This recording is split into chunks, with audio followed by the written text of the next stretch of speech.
I recently got a letter from a professor of films from Philadelphia, one of the colleges there, and he's been running a course of my films with the students, and he professed to be a fan of my films, so he eliminated himself as a factor. But he ran Mr. Smith Goes to Washington for most of the kids of the school, and they are the general kids of the day, the long hairs and the Levi's and all. And he was worried that if anybody booed or laughed at the wrong place in a film of this kind that he loved so much, he would have just died. And he said there was nothing but extreme interest and reverence, and when Jimmy Stewart starts making his patriotic speeches, he said they just cheered and applauded. He said it would have done your heart good to have seen this audience, how they seemed to discover your film all over again. He said after the film was over, we had a rap session of some kind with all the kids, and somebody said, wouldn't it be nice if Mr. Capra was here tonight and we could talk to him directly on this thing? And one young man spoke up and says, why, Mr. Capra's been here with us here for 130 minutes, as far as I'm concerned. And I thought that was just a wonderful thing to hear about. And I wrote the man back a letter, and I thanked him very much for telling me about that incident. Here follows 60 more minutes with director Frank Capra. Frank Capra has been called a critic of materialism, a satirist of pretension, the idealist seeking a working basis for capitalist democracy, a liberal, a Christian humanist, and the father of America's populist cinema. John Ford has called Frank Capra the world's greatest filmmaker. His career spans nearly half a century. A Sicilian immigrant, he took his degree as a chemical engineer, but he was to become a gag writer for Our Gang Comedies at Hal Roach Studios, moving to the Max Sennett Keystone Comedies. And when Sennett refused to let him direct, he would establish his reputation as a director of the greatest Harry Langdon comedies. Capra is 74 and has just written his autobiography, Frank Capra, the name above the title. That billing above the title was public acknowledgement of the success of Frank Capra's credo as a director. One man, one film. Capra and I are discussing American character on film. The subject at the moment, the great comedians. Those whose qualities were universal, and those, like Harold Lloyd, who tended to reflect, more specifically, a certain brand of American rural comedy. Well, yes, Lloyd was, in a sense, an American.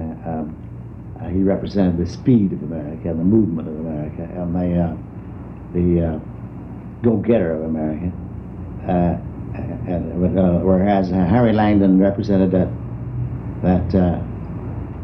good little band that is necessary in every country, and you will find in every country. Soldiers Fight is a foreign name that comes to mind immediately. And the kind of people that get along in the world on their goodness, and whose only ally is God, really. You see, that's how they defeat their enemies. Whereas Lloyd used to defeat his enemies with speed. Just ran away from them with gags and throw things in their way.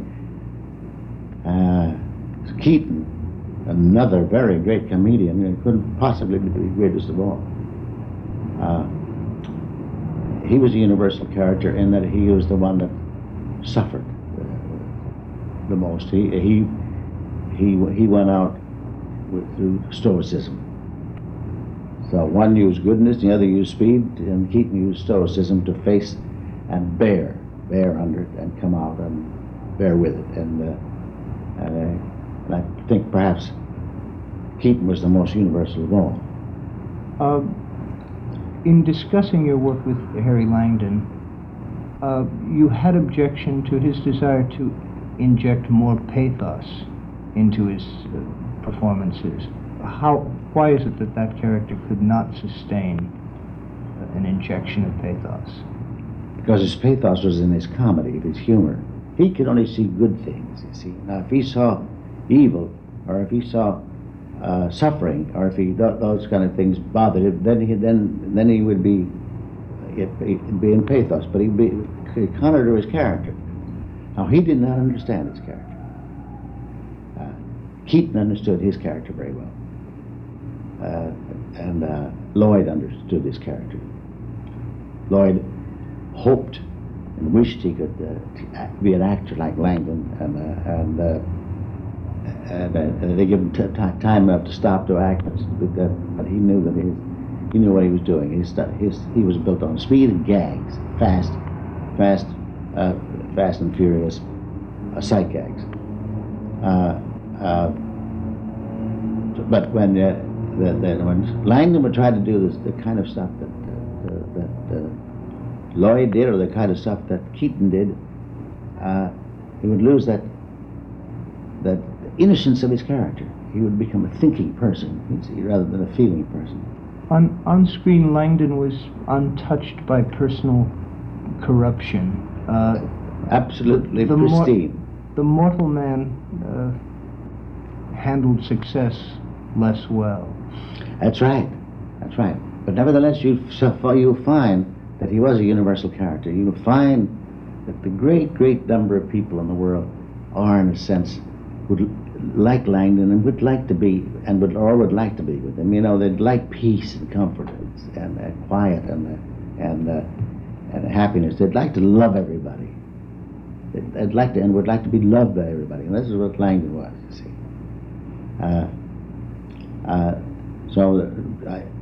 This is an answer to your first question as to why he was a universal character. What made him universal? I think that was quality that made him universal rather than provincial. When you were 10 years old, you said, "I hated being poor," or speaking of the time when you were 10 years old, you said, "I hated being poor, hated the ghetto, and hated America." And yet, more than any other director in the history of the film medium, you took upon yourself those characters, those situations which served to vindicate capitalist democracy. You called yourself the hoi polloi's boy. Yes. What transition from an angry 10-year-old? Part of growth, I would say. As a 10-year-old, you were a Sicilian immigrant. Yes, and I came here I was 6 years old, just old enough to see and not understand.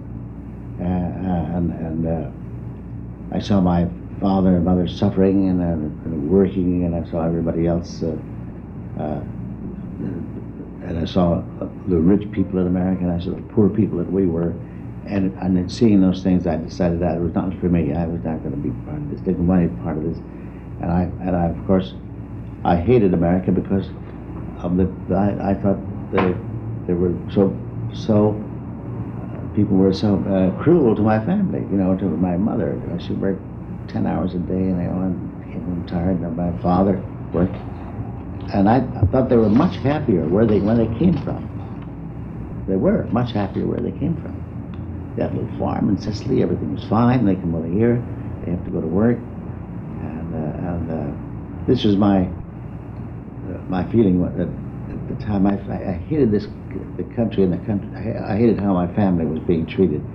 And yet, you said of your mother, her seed and the seed of millions like her created the American dream. I said that at a much later date in my life. I said that not over a couple of years ago, because a day.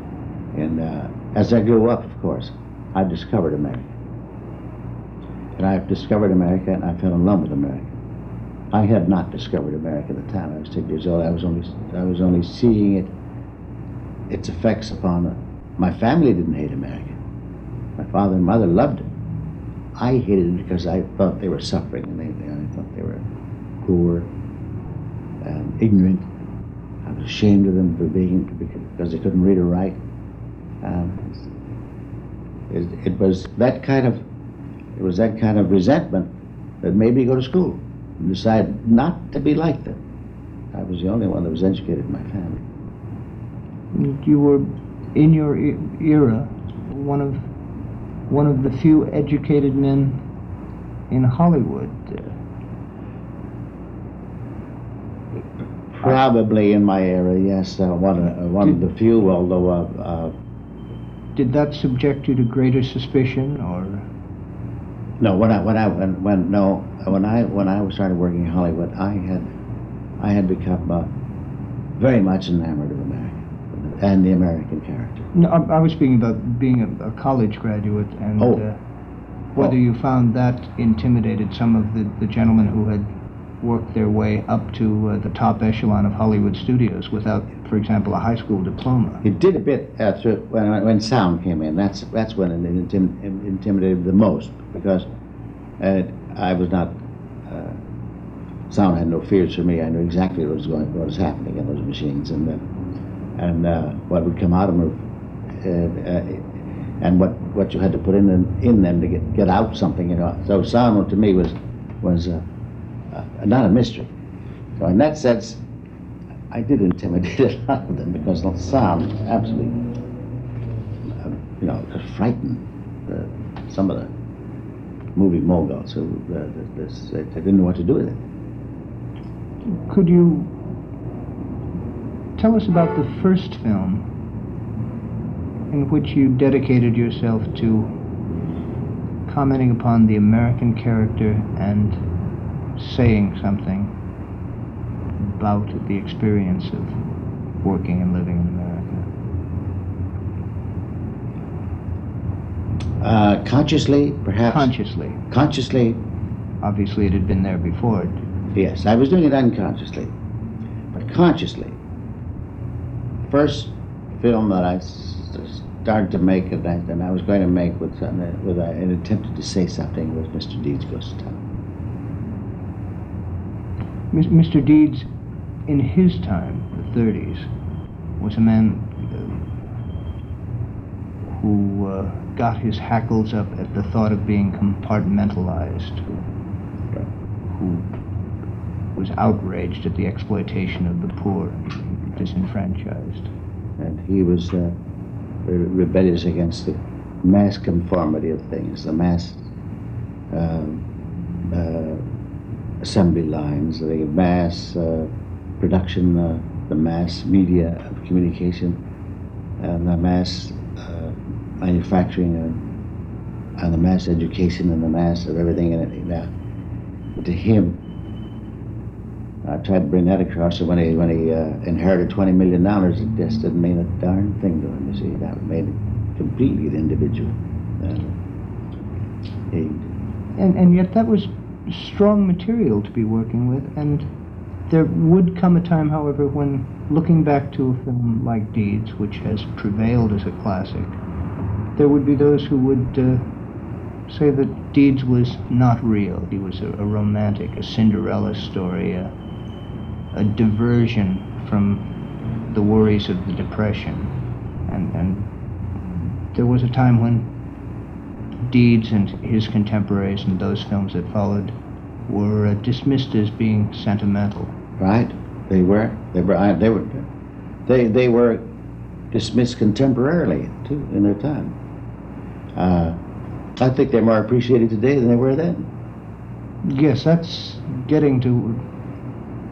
We've gone through some 20 years now of nihilistic filmmaking. Yes. And yet, if one had checked out the college campuses 10 and 15 years ago, one would have found a resurgence in the interest of the Capra films of the 30s. And more than that, a spiritual affinity to those films. Yes, they were. And this I think is very. Of course, it's very meaningful to me. I'm awfully happy that there was something timeless about that quality that I was trying to get into those films. And actually, from Mr. Deeds on, my films were pretty much alike. I mean, there was these same things kept cropping up in them. But they were not just escapist films. This quality of love thy neighbor is a very deep-seated quality in the human race. And it's something that, unless we get more of that into our everyday lives, well, we're just going to go down the rabbit hole, you know. Brutality, you see. It's the opposite. It's the opposite of brutality. Then you have never lost faith that man is innately good, or that there is innate good in man. No, I have never lost faith in that. No, I see no reason to lose faith in it now. I just think everything that's going on today is just the trial and error of evolution toward a spiritual goal. And yet we have, for some years, been afflicted with or subjected to the anti-hero, the man who has no control over his destiny or his fate. Yes, we're going through a phase. A man who despairs of all political systems and working within them. Right, that's what we have. And that, I say, that's an experiment, and you'll find that same man, we have to have answers, we have to have something. We cannot depend on it may be quite true that we are direct inheritors of the genes of the ape. There's no doubt about that. I mean, we came from the primates, certainly physically. But we came, and we've come a long way with intelligence. And we have within ourselves our capacity. The capacity is so much beyond our ability. Now, somebody put the capacity there.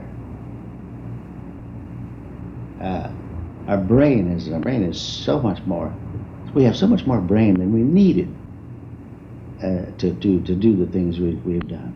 We have so much more brain now than we need to do the things we're doing. You see, and just think that we're using our brains a little bit now in our physical progress, and look at the explosion of knowledge that has come out.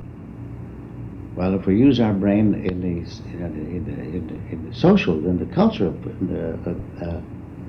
delve into the culture part of our brain, into our spiritual part, and into our social part, what our relationship is to other human beings, we have an awful lot there to find. An awful lot to find there that is good. We mentioned before that there have been some charges of your being a sentimental director. There were phrases like Capra coin, right? Good solid commodity. Right. Right. And yet, if looking at your films again, as television gives us very frequent opportunity, there's an underlying bitterness in those films.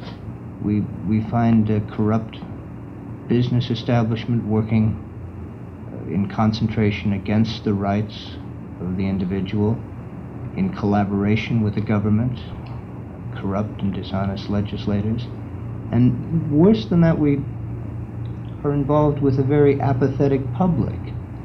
And in your films of the 30s, one man, one romantic, if you will, but idealist definitely, has to fight against all of that to redefine and reinstate the principles that were set down at the beginning of this country. Right, and I find that's well worth doing. And I find that has much more appeal to the individual audience, or individuals in the audience, than in a mass kind of culture. I think they can relate to a person. They can relate to an individual more than they can to an idea, or to a mass idea, or a mass conformity idea. So, when they find that an individual can reach deep within his resources and come up with the wit and the strength and the knowledge to defeat his environment, well, that's hope. Did you ever presume that that ration of hope was supposed to change or stir into action the mass audience which enjoyed your films? Or could one at best only hoped that it brought them comfort. No, I saw too many examples, and I got too many letters about actual changes in people's lives, how it affected them, and how some of the letters are most interesting. How seeing this picture changed their course, and many didn't commit suicide, and many didn't do this, and many saw, well, the hell, why not go to work, and hell with it, but politically, especially politically, many people got an idea about politics from my film. Yes, indeed. And a lot of them decided to do something about it.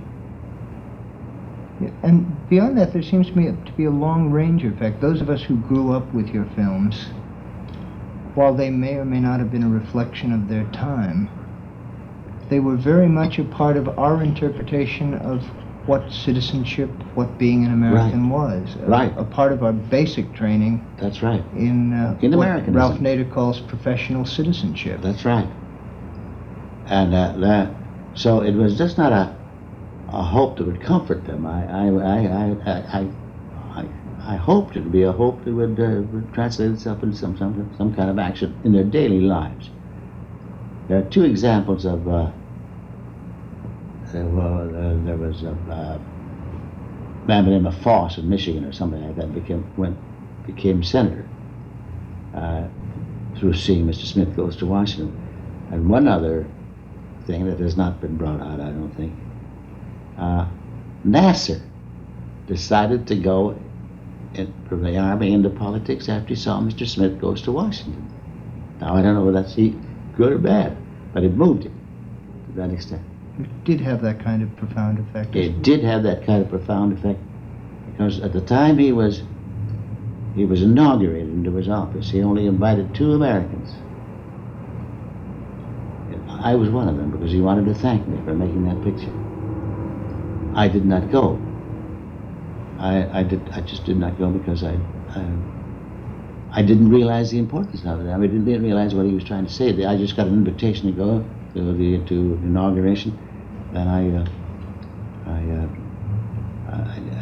I just let it go as something that I just couldn't attend or didn't want to attend, but I didn't realize it. But later I found out that why he had invited me. I thought he probably invited 100,000 Americans. He had invited me specifically to thank me for making and changing his life from Mr. Smith Goes to Washington. We always underestimate the power of film. Always underestimate the enormous power of film.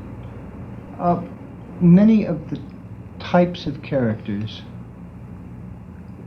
which were a part of the Frank Capra film world were to become prototypes. And one thinks immediately of Edward Arnold, who became the prototypical American businessman. In retrospect, despite the fact there were dramatic functions to be served of good guys and bad guys, hero, villain, antagonist, protagonist, do you ever suspect that you may have been a bit harsh on American business? And if you did, could they take it anyway? Well, I know I was being harsh. Very seldom did I extend that harshness clear through that those people had no redeeming qualities. They did have redeeming qualities in most of my pictures, except perhaps one, It's a Wonderful Life. You'll find that in both Eat John Doe and in Mr. Smith Goes to Washington, where Arnold was playing the villain of those 2 pieces, in both of those pictures he was finally moved. Now, what was I trying to say? That the individual whom he was trying to crush finally got to him, that's all. As I hoped he would get to people, because this race for the dollar, and this race for money, and this race for status, and this race for or territory that was going on in America was a material race. It's a race for materialism and material status. And this, I could feel, especially during the time of the Depression. It when the time was really when you felt that I thought business was responsible for that whole depression. You see, I didn't think it was the people who were working. Right. Because I didn't think they had that much power. And they, as a matter of fact, if there was ever a time for revolution in the United States, it was during the years of the Depression. The Americans did not revolt. The people did not revolt. They had that much confidence in their system. And you perhaps were too young to know all this in the time of the Depression and to experience these things. But really, it was tinder. And you got to say, when we went through that, the thinking people would have to say, well, we've got a real system. It can stand almost any strain. As long as the people know what they are informed and know what they're doing and everything else, they'll take it and they'll come through. Today's revolutionaries, yes, who were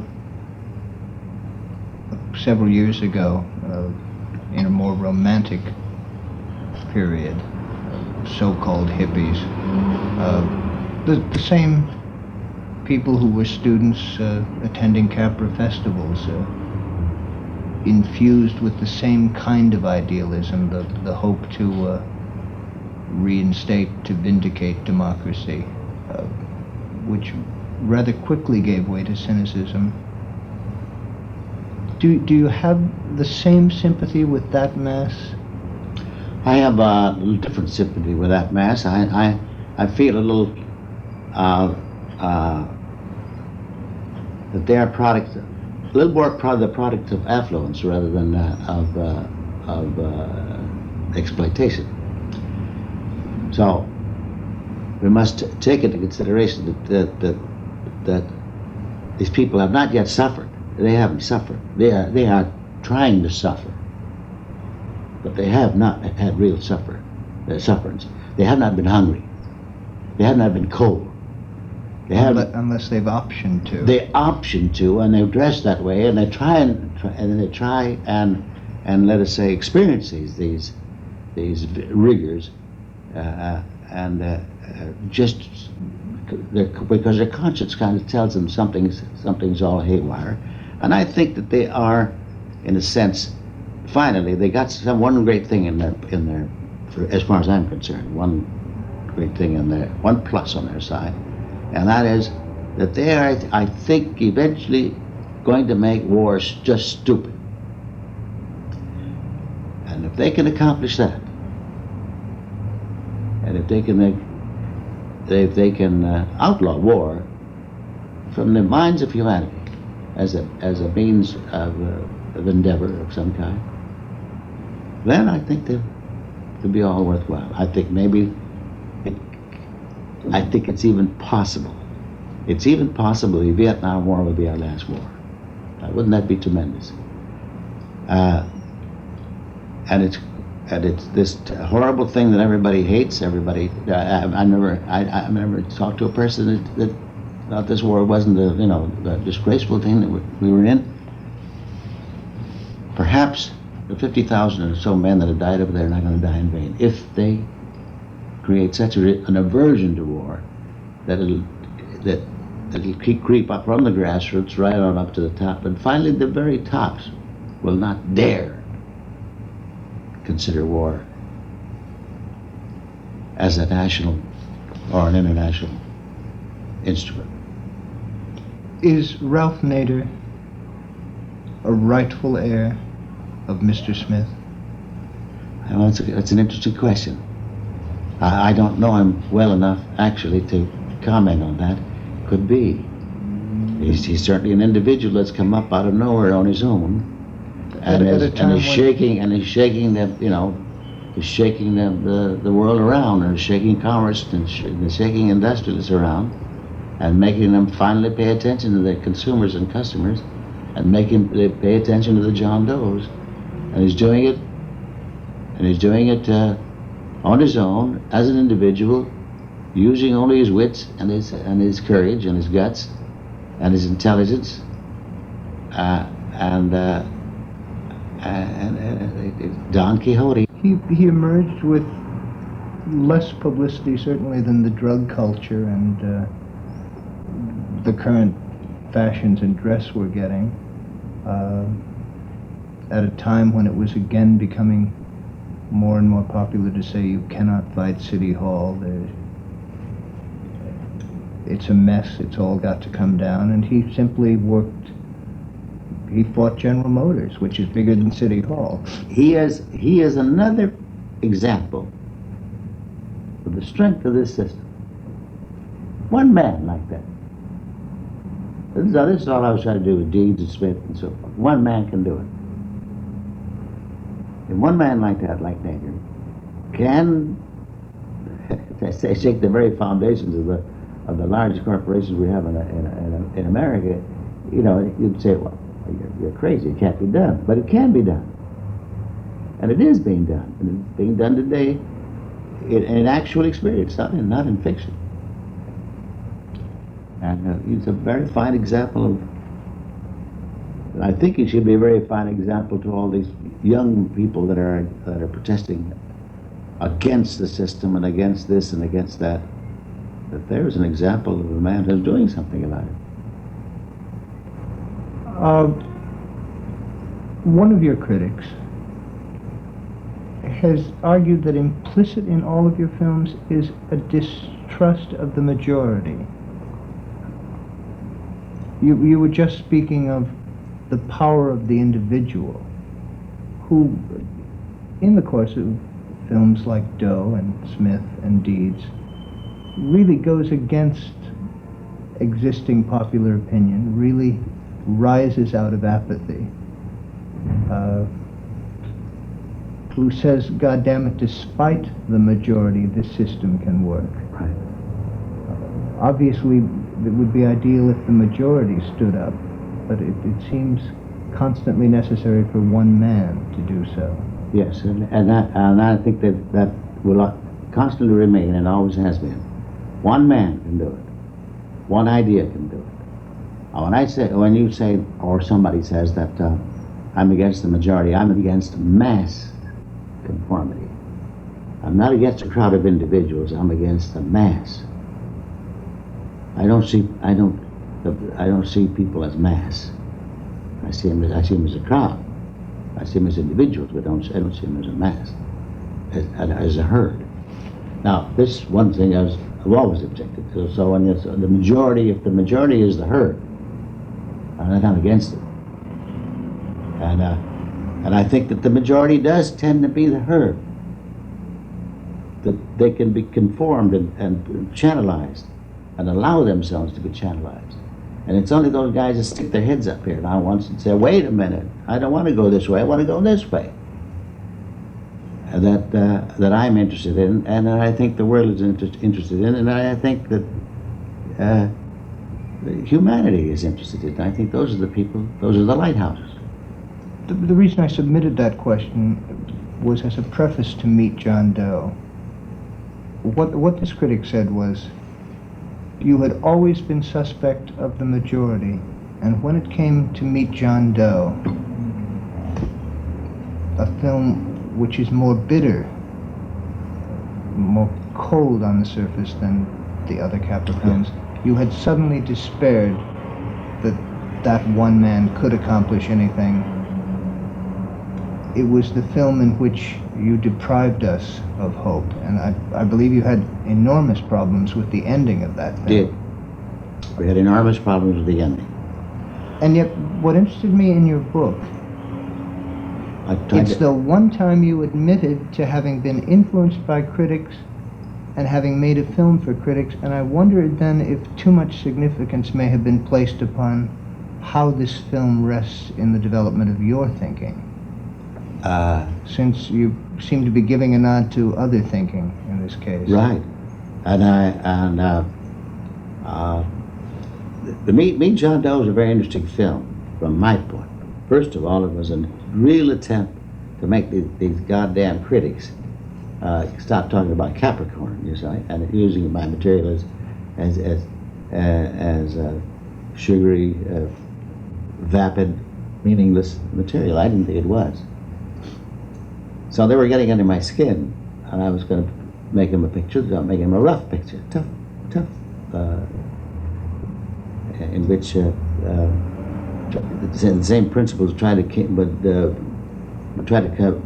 be shown through negative characters. I got in a hole with it. I think it's one of my best pictures. I think it's one of my great efforts at something. But we certainly painted ourselves into a corner with it. We couldn't get out. You see, as I tried to tell in the book, St. Patrick fought the dragon and killed the dragon, and in turn, St. Patrick was killed. Why? What happened? You see, there's no answer. There's no, St. Patrick was killed too. I mean, there's no victory or no fulfillment. It's just a joust.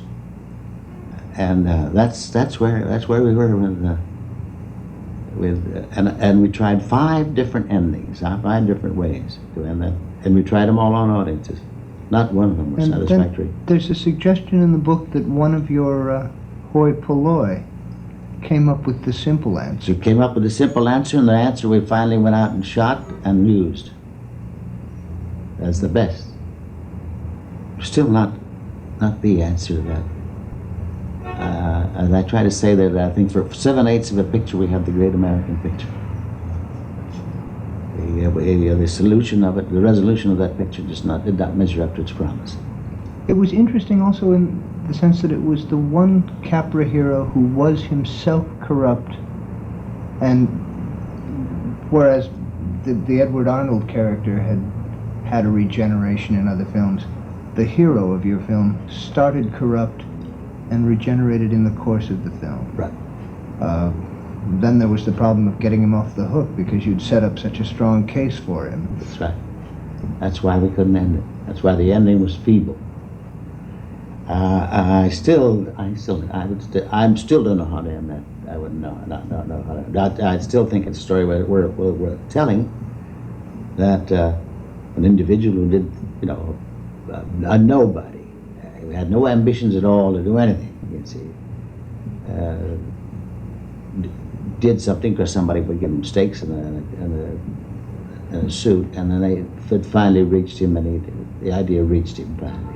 If it's not inappropriate to editorialize in the course of this program, it seems to me that is the ultimate, perhaps potential greatness of Meet John Doe, in that by taking a man who is not a good man, who is not an upstanding citizen, who fights a good fight, but in fact taking a man who doesn't give a damn and forcing him to discover the good within himself. That's the ultimate. That's what made that story so powerful, really. It was powerful. I say it didn't resolve itself like I wanted it to resolve itself because, but it still had this quality of this enormous quality of, you don't start with heroes. Nobody was a hero. And there were no good people in it when you started. They were all vultures in a sense.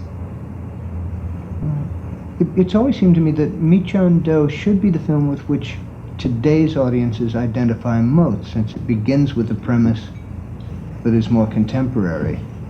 And yet, no film has the power of Mr. Smith, which that's the one that hits the populace. That's the one that hits the young people today. That knocks them right on their tail. For some reason, this bland, hippie kind of character almost, patriotic, dewy-eyed freshman, they just will not be pigeonholed. fights it. It fights everybody. It fights those guys. Fights it right down to the point where they break him down. But he goes down fighting. That's the ultimate in courage. You see, it's the ultimate in courage. The individual puts all he has against the system. He does it against the pirates. He thinks are eating holes into this country, and he gives his life for it. You wrote several screenplays, I believe. I wrote for Marooned. Yes. A project which ultimately you did not direct, right. To the discredit of the project, I suspect. In the course of preparing for that film, did you do a lot of research with NASA, meet the men?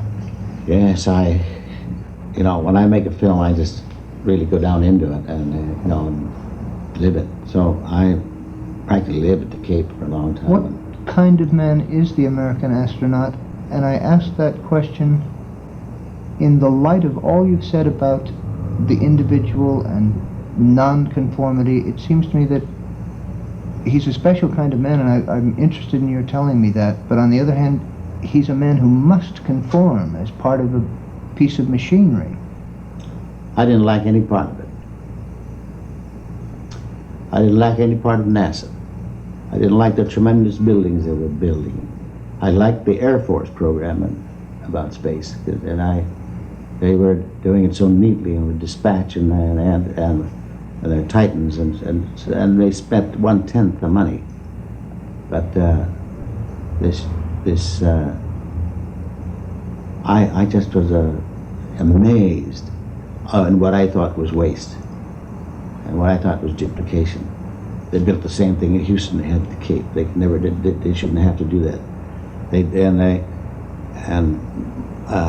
If you go over to the Air Force installation, you'd see all this done with just a few men, and you went over to NASA and how it was done with several thousand men. I mean, it was just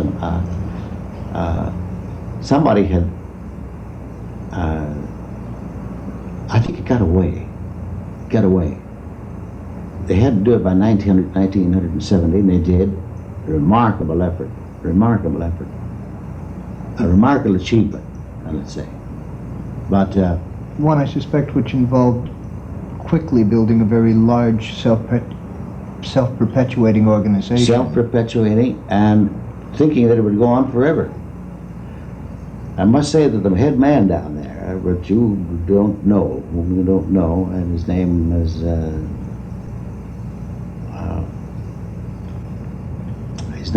he was director of the program. Not the political director, but the actual Dr. Phoebus, not Debus. He asked me once, he said, what are we going to do with this thing after we go to the moon? And I said, well, haven't you got the idea? He says, no, we're building this enormous railroad. We've got an enormous railroad that we're building. And we're building it out into a vast Sahara. So what are we going to do with it out there? So I tried to say, well, maybe when we were building our west, the railroad was built, and then the railroad brought, when the railroad was built, then up came. He says, well, it isn't happening here. He says, we can't get the scientists interested in experimenting, in taking up experiments. We take little dinky experiments this big, and we got an enormous locomotive to take it. And he says, I fear for this,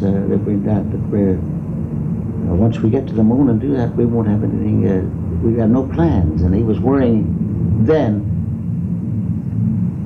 I think he was worried in the sense that perhaps we were doing too much for what we were accomplishing, and without any further ends. That this great thing that we have there could be used for some. It shouldn't just be dropped after that. We had to. But for what purpose? No one had pondered that answer before. No, because the immediate objective to reach the bone seemed so important and actually so far away. Nowadays, did we go up like that. But 5 or 10 years ago, getting to the moon was considered one of the master things of all mankind accomplishments. Given that expensive and oversized hardware, how had you seen the human story? What could interest you in that epic? In Marooned, I tried to make it the human story of an overage astronaut.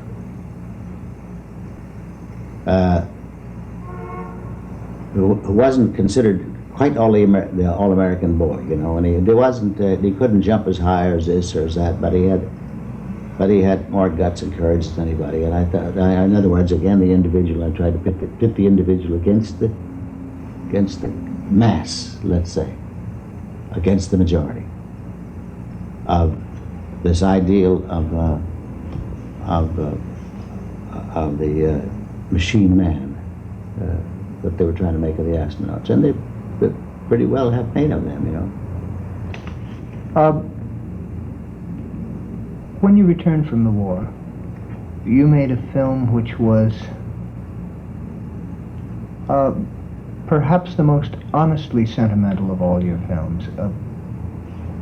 A poem, a celebration of a certain American spirit. It has been called, and I think not unfairly, the American Christmas Carol. It's a Wonderful Life. Right. There were bits of fancy which were new in some ways to a Capra film. Guardian angels and magic and pictorialization of heaven, which rather avoided. And the world had changed. The film ultimately made money, and there were critics who saw its virtues. But there were some people who said you were out of step. But, nothing was that nice. The sort of critics who used to prescribe an antidote for saccharine poisoning or treacle, molasses, that sort of repulsion from anything that was in any way wholesome. Or sentimental. Yes. Yes. Is that a typically American trait also? The unsentimental? the avoidance, the recoiling back from anything that's sentimental? I think so. I think if you go back into history, you'll find we had them burning witches at one time, and we had them avoiding who was our great Emerson. We had them avoiding Thoreau. We think much more of Thoreau today than they did in his time. It might be fair to put It's a Wonderful Life in context. In the post-war era, 20th Century Fox particularly, your longtime friend William Wyler, with Best Years of Our Lives, were getting back to the problems at home after tackling the problems on the battlefield, and there was an emergence of the problem picture. People were in fact suddenly using Western Union in motion pictures. We were tackling drunkenness and racial discrimination, but as a formula, and there was a trend of that sort of film. Your film emerged in this sea of problems, looking to some critics rather naive. Right, and it's interesting enough, Wyler and I were partners at that time in Liberty Films. He had to finish this, he had one commitment to Goldwyn, and he made that, and I made Wonderful Life at the same time. And then we ran 1-2 in the Oscar sweepstakes, right down the line. So, at least those two contrary pictures, one that dealt with the problems of a returning soldier, and one that dealt with a much more sweeping problem What would happen if any individual had not been born? How would the world be if you had not been born? Because the Jimmy Stewart character was just anybody. So in a small town, he was just a very normal guy, and it wasn't anything particular. In particular, it's any genius of any kind. He's just a small town guy who was trying to do the best he could with what he had. Now, and he was dissatisfied all the time, dissatisfied with his lot, dissatisfied with his place. He wanted to do great things, ambitious to do great things, and yet, had he not lived, his particular little world would have been a much worse place to live in. Now, this is a theme that I think is universal, that I think is one of the greatest themes I've ever encountered. I've never seen anything like that tackled head on.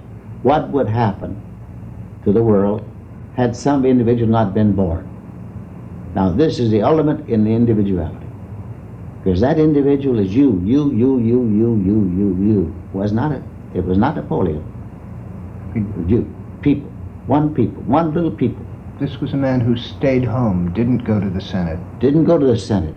Was forever. Inherited $20 million. Couldn't go to the war. Couldn't even go to war. Considered himself a complete failure.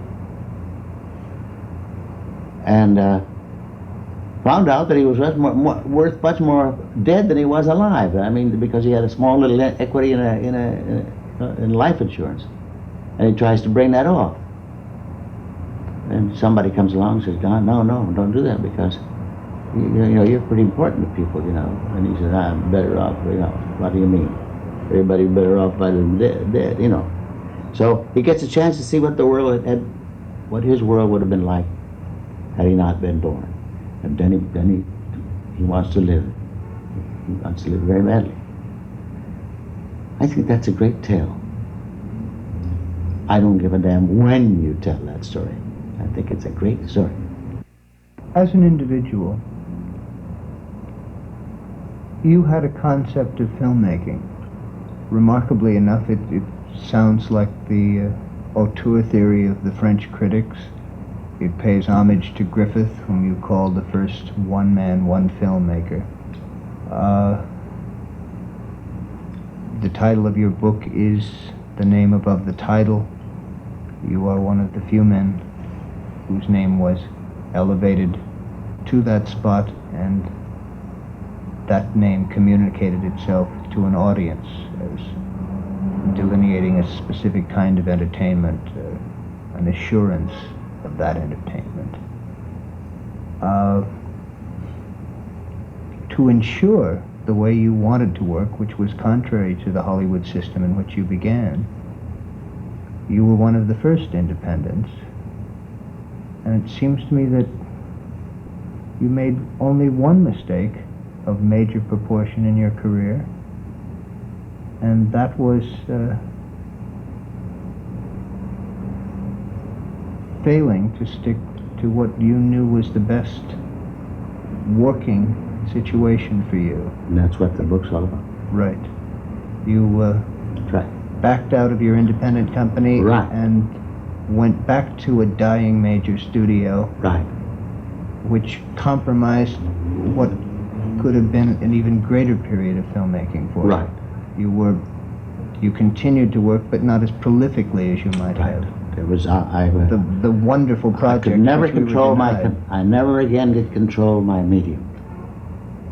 And yet, you had accomplished a singular feat and helped make a studio at the same time, right, working in the 30s with a man who has been portrayed and caricatured as the most vulgar, obscene prototype of the movie mogul. And a man, by the way, which in your book you describe without sentimentality, in most touching terms, as a gambler who really knew his business and offered you that opportunity. You bet. You bet. A gambler, great man for this business.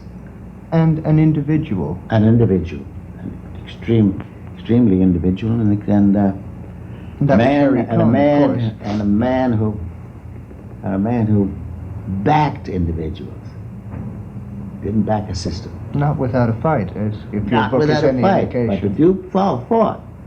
if you fought, he would not consider the biggest name in the world that man wouldn't fight him, because he had no use for you. He thought if he could knock you down, he didn't want you around. But if you stood up with him, he fought. He gave you all the liberty in the world.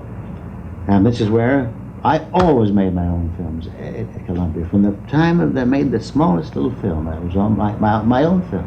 I could write it, direct it, cut it, do anything I wanted. Just completely my own production.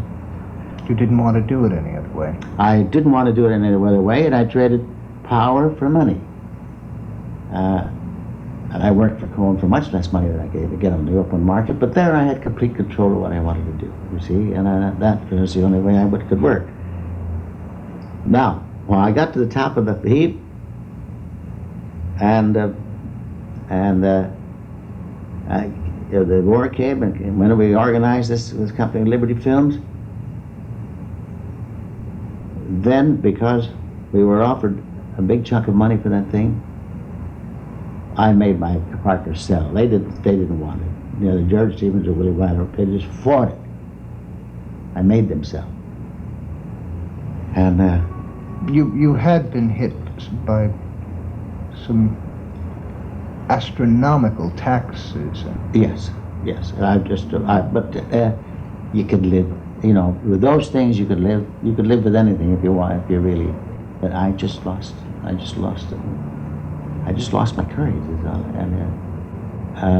Is that the first time you'd really been afraid in your Hollywood career? I think so. First time I ever had a chance to be afraid. The rest of the time I was so busy, you know. But I just, yeah, that's the first time I backed down, and I knew it. So I knew that I never face a confrontation again, you know. And that's why I retired from films. There's one more reason I retired from films. And if there are any your hearers in this thing that are interested in motion pictures in the sense that they might want to sometime take part in them, but particularly in directing, our job in motion pictures and making a film is just making 1,000 decisions a day. You got to say yes or no. It's decision making right along, all the time. Decision making. Now, you can't think about them with logic because there is no logic to creativity. You can't add them or subtract them. You can't put them in a computer and get an answer. You've got to give a gut answer, which is a hunch answer, which is the essence of creation. You've got to create with your answers. Now, as long as you give those answers, and you give them with assurance, and you give them, you just know that's the right answer. Now, it may be wrong, but that's right. At the time you think that's right, you have no problem. But when you begin giving answers in the beginning, you're worried about the answers, and you worry about the answers you're giving, you're worried that they were wrong, and you're through creating. And when that happens, you should get out of films, unless you want to become a hack, going right, taking all the steps downward to where you started at the bottom again, which of course is not for me. If I can't be number one, I don't want to be anything. To me, number two is like coming in last. And so that's one of the reasons I'm not making any films now is because I can't make the decisions fast enough, and those I make I worry about. Is that lack of confidence or that vacillation something that comes simply with age, which you are granted, or I suppose is it that you're no longer surrounded in the motion picture business by people who have the same kind of instincts? I don't know. I just know that it's there. A lot of committee decision making. Yes, well, committee decision making, of course, are the worst kind of decision making. There's no committee can make the right decision. No committee. One remembers Harry Cohn, with whom you worked at Columbia, Right. who had a barometric derriere. Yes, right. That's right. But it was It either his responded derriere. to a film or not. Yes. Yes or no, right or wrong. Yes or no. Jack Right. Warner in his prime. Jack Warner. Everybody in their prime. And this is part of, now I don't say that you can't create when you get to 70 or 80. All I know is that when you're creating films, in which you're dealing not with yourself, that's why I went to writing. I wanted to want to get over this making decisions which involved thousands of other people, because making a film is a large co-venture with an awful lot of other people involved, and you've got to make the decisions. And if somebody else makes them for you, you're dead. The film's dead. Are more compromises asked today? Because in describing your early career Yes. at Columbia, it seemed to me that everybody was always willing to fight it out. Fight it out. You tell the story of your showdown as president of the Directors Guild with Joe Skank. Not a lovable man by any measure. No. And yet you describe the tactics of your showdown and threat to boycott the Academy Awards, fighting for adequate representation and Right. recognition of the Screen Directors Guild. And there's that wonderful brief moment after the session at which you are victorious, when Skank acknowledges essentially that you are in league with him and That's right. fighting it out. That's right. Well, now that's the natural selection that goes about when you're dealing in the films. When I say when you're dealing in films, you're dealing with skanks, you're dealing with actors, you're dealing with prima donnas, you're dealing with money, you're dealing with bankers, you're dealing with time, you're dealing with this awful thing of time, and in dealing with these heterogeneous adversaries, almost, you're on an adversary position with everything. With film, with the cameraman, with the prop man, because they all want this and you want that. They all want this and they all want. And with the actors, with the writers, they don't want their stuff, their written stuff changed. You're in an adversary position with the world. You're Mr. Smith in the Senate. In the John Senate, Doe on the right? And what you have to do is you have to make these decisions. And I say they're almost adversary decisions. Every decision you make hurts somebody. Is it true that you used to jump into handstands at the Directors Guild? Well, yes. I used to be an acrobat in high school, and we had a team, a pyramid team, and my rival was Jimmy Doolittle, and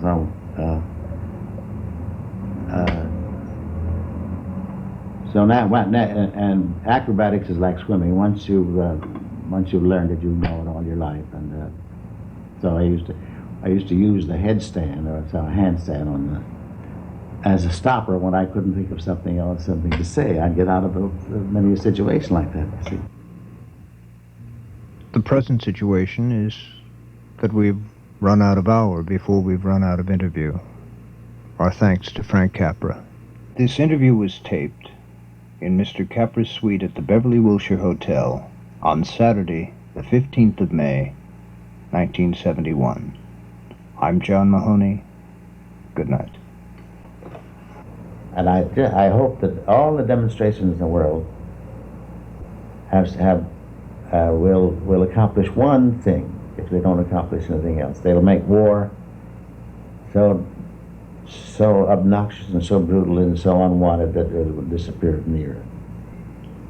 And I hope that happens soon.